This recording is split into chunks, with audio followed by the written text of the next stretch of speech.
Buzz and Jessie's relationship finally reached a real conclusion in Toy Story 5, so in this video we are going to explore how their connection was developed over the years. But before we get into the new stuff, let's do a quick recap of how they got to this point in the first place.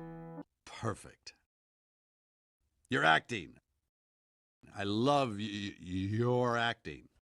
Oh, thank you, Buzz. They initially met all the way back in Toy Story 2, and you could tell right from the start that there was an instant spark between them. By the time Toy Story 3 rolled around, they had grown incredibly close, though they still hadn't officially made anything exclusive. However, things took a hilarious turn when Buzz got switched into his Spanish mode.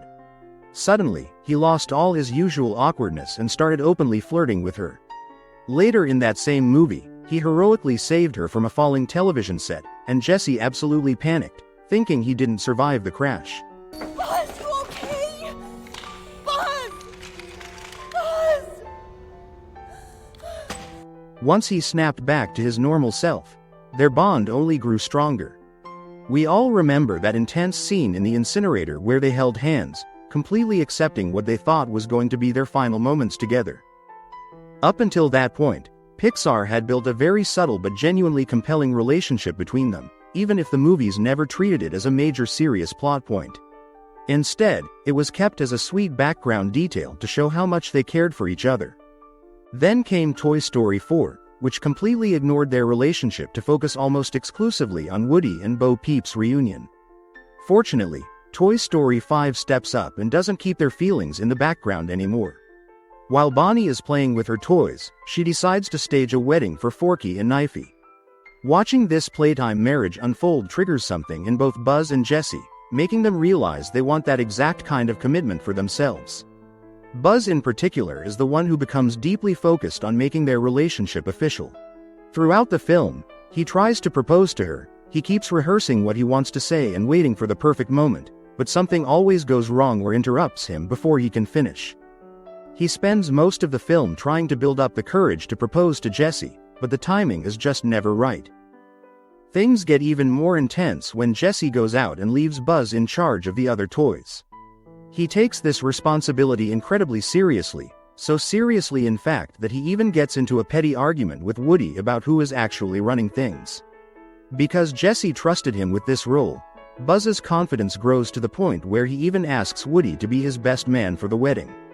He has the entire thing perfectly planned out in his head, he just needs the right moment to actually pop the question. That perfect moment finally arrives, but it happens in the most unexpected and chaotic environment possible.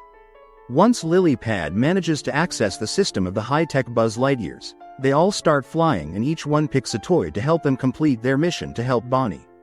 But right in the middle of the highway, with a massive truck barreling toward them, Buzz finally finds the courage to say what he's been wanting to say the whole time. But before he can even finish his speech, Jessie cuts him off and kisses him. Buzz is completely caught off guard because he wasn't expecting it at all, beautifully proving that she felt the exact same way and that their desire to be together was totally mutual. By the end of the movie, when Bonnie is playing with her new friend Blaze, they finally stage the wedding for Buzz and Jessie, symbolizing that they are officially husband and wife. There is also another really interesting detail during this scene involving the wedding bouquet. Bo Peep is actually the one who catches the flowers. According to wedding tradition, whoever catches the bouquet is the next person in line to get married. It honestly wouldn't be surprising if Toy Story 6 decides to explore their relationship further. Woody and Bo Peep's romance was completely sidelined in this movie so the plot could focus on other major themes, like the conflict between technology and traditional toys, Buzz and Jessie's evolving relationship, Bonnie's struggles to make new friends, and Jessie's own personal emotional journey.